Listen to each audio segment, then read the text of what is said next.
Hello friends, வணக்கம். Welcome to Fonseka kitchen. இன்றைக்கி நம்ம பார்க்க போகிறது மிகவும் ஹெல்த்தியான அவலை வச்சு கேக் எப்படி பண்ணலான்னு பார்க்கலாம்.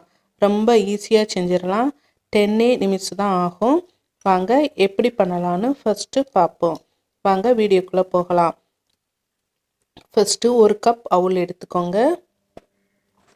எந்த கப்பில் அவல் எடுத்துருக்கோமோ அதே கப்பில் 3/4 கப்பு வெல்லம் நல்லா பவுடர் பண்ணி வச்சுக்கோங்க. நல்லா பவுடர் பண்ணாதான் நம்ம நல்லா பிசைய முடியும். கேக் ரொம்ப சாஃப்டாக வரும். பாருங்கள், நான் பவுடர் பண்ணி வச்சுருக்கேன். அடுத்து 3/4 கப்பு பொட்டுக்கடலை ரொம்ப பொட்டாசியம் சத்து அதிகமாக இருக்குது. ஸோ பொட்டுக்கடலை நம்ம சேர்த்துக்கிறலாம். அடுத்து ஏலக்காய் 4, நெய் 1 டீஸ்பூன். இப்போ எல்லாத்தையும் நம்ம மிக்சியில் போட்டு பவுடர் பண்ணிடலாம். வாங்க மிக்சி சார் எடுத்துக்கோங்க. இப்போ நம்ம எடுத்து வச்ச பொருள் எல்லாம் போட்டு இதில் ஃபஸ்ட்டு நல்லா பவுடர் பண்ணிக்கிறலாம். இப்போ நான் அதில் 1 கப்பு எடுத்திருக்கேன். அவல் 1 கப் சேர்த்தாச்சு. அடுத்து 3/4 கப்பு பொட்டுக்கடலை. இதை ஃபஸ்ட்டு நல்லா பவுடர் பண்ணிடுங்க. ஏன்னா எல்லாம் மொத்தமாக போடையில் பவுடர் ஆகாது. ஸோ இதை ஃபஸ்ட்டு இந்த ரெண்டையும் நல்லா பவுடர் பண்ணி எடுத்துக்கிறலாம். பாருங்கள், நான் 2 எடுத்து பொட்டுக்கடலையும் அவளையும் எடுத்திருக்கேன். இப்போ பவுடர் பண்ணியாச்சு. பாருங்கள், இப்போ இதோட நம்ம வெல்லத்தை ஆட் பண்ணிடலாம். வெல்லத்தில் நிறைய அயன் சத்து இருக்குது. நம்ம சுகரும் ஆட் பண்ணலாம். நான் வெல்லம் ஆட் பண்ணியிருக்கேன்.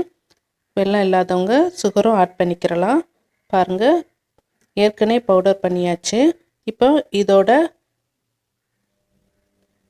நம்ம ஏற்கனவே பவுடர் பண்ணி வச்ச அவளோட சேர்த்து இதையும் போட்டு பவுடர் பண்ணிடலாம். இப்போ இதை பவுடர் பண்ணியாச்சு, எல்லாமே பவுடர் பண்ணியாச்சு. இப்போ ஒரு மிக்சிங் பவுல் இதை நம்ம எடுத்துக்கிறலாம்.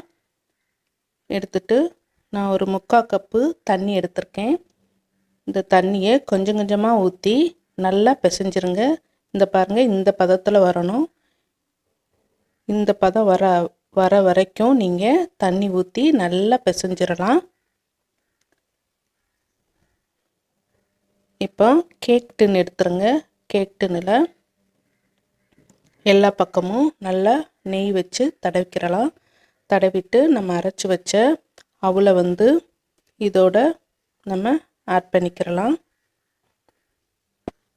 இப்போ இதில் நல்லா ஆட் பண்ணியாச்சு. இப்போ ஒரு தட்டு தட்டிடுங்க. அப்போ தான் கீழே அந்த பபிள்ஸாக வராது. இப்போ இதுக்கு மேலே நான் நட்ஸு தூவிடுறேன். நல்லா சின்ன சின்ன துண்டாகவும் கட் பண்ணி வச்சு இதுக்கு மேலே நம்ம தூவிடலாம். பார்க்கவே நல்லா சூப்பராக இருக்குது. பாருங்கள், நல்லா டேஸ்ட்டாகவும் இருக்கும். இப்போ ஒரு அடிக்கனமான ஒரு பாத்திரத்தை எடுத்துக்கிறலாம்.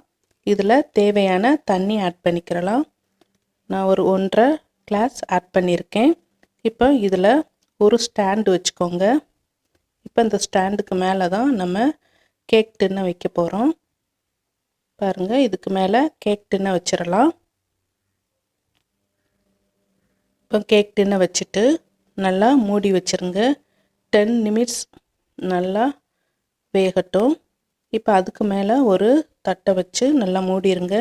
ஏன்னா தண்ணி பட்டதுன்னா குழு குழுன்னு ஆயிரும். ஸோ அதுக்கு மேலே ஒரு தட்டை வச்சு மூடிடலாம். இப்போ இதுக்கு மேலே ஒரு தட்டை வச்சு மூடிட்டேன். இப்போ ஒரு 10 நிமிட்ஸ் ஆயிடுச்சு. வாங்க பார்த்துடலாம்.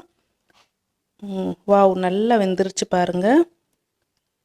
இப்போ இங்கே வெந்துருச்சான்னு டெஸ்ட் பண்ணி பார்க்குறதுக்கு ஒரு கம்பி வச்சு அதில் குத்தி பார்த்ததுன்னா ஒட்டவே ஒட்டாது.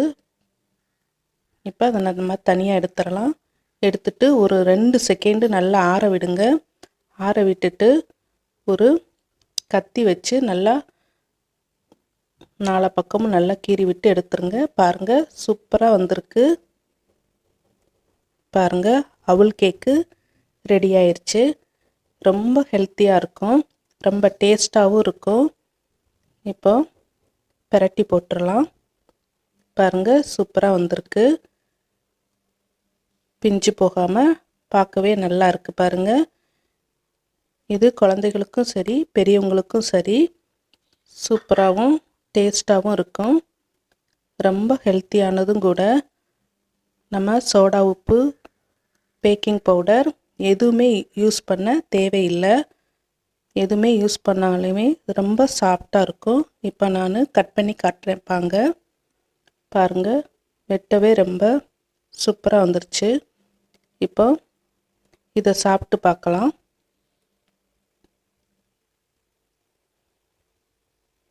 பாருங்கள், இதை கட் பண்ணி காட்டுறேன். கட் பண்ணவுக்கு நல்லா சூப்பராக வருது பாருங்கள். டேஸ்ட்டாகவும் இருக்கும், ரொம்ப சாஃப்டாகவும் இருக்கும். ஃப்ரெண்ட்ஸ், இந்த வீடியோ பிடிச்சிருந்தா லைக் பண்ணுங்கள், ஷேர் பண்ணுங்கள், கமெண்ட் பண்ணுங்கள். தேங்க்யூ.